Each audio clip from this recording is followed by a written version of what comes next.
For the last couple of weeks, I've been talking about how to align yourself to goals that really matter and goals that really align to what it is that you're here to do. Now, you will know how to pick your goal and unearth why that's important to you. You'll know how to sense that feeling that you're on the right track in your body. And you'll now be looking into, okay, how do I make that happen? I talked about my example of being a writer.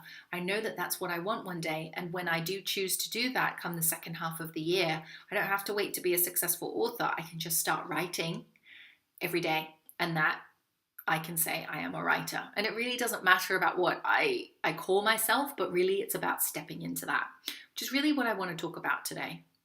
There's a famous phrase that everybody throws around when it comes to being at work or negotiating or doing anything where you're, in a situation where you want to portray a certain perception, and that is acting as if.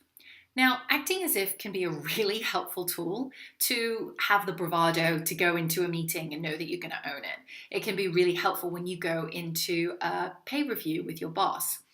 But more than that, acting as if goes deeper. When you energetically become that already and you tell yourself, okay, I'm a writer, I'm a writer, I'm a writer, you approach things a bit differently because, as I mentioned in the earlier videos, as Albert Einstein said, you cannot solve a problem at the same level of consciousness that created it. When you're in a different mood, you've gone for a walk or you've done your meditation and you're in that space and you tell yourself, I am a writer, I'm a successful writer, a New York Times bestselling author, you can step into that energy and be like, okay, what would a successful writer do? How would they approach this? What's their first step?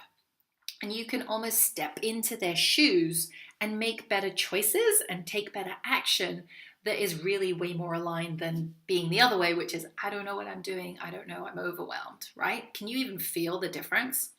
So this week, I want you to really practice stepping into that version of you that's already achieved that goal that you want. What does she wear? What does she say? What decisions does she make? What boundaries does she have in place? And just practice stepping into her. In the morning, something that I do is when I put on this ring, I bought it for myself. When I put on this ring, I really take a conscious moment to step into all of myself and the highest potential. And I, really do a little priming exercise to get in the zone. And that really helps me embody that way of being and that energy so that I can make smart decisions and handle what life comes to me on that day. I don't get it perfect. I get angry, I cry, I mess up all the time. But consciously stepping into it makes me a far more efficient, a far better, a far happier, a far more peaceful person because I've taken the time to consciously do that. So I invite you to practice that for yourself, embodying that version of you that already has that goal achieved. And then let me know in the comments, how does that feel for you? How does that land for you? I would love to know. Wishing you a beautiful week.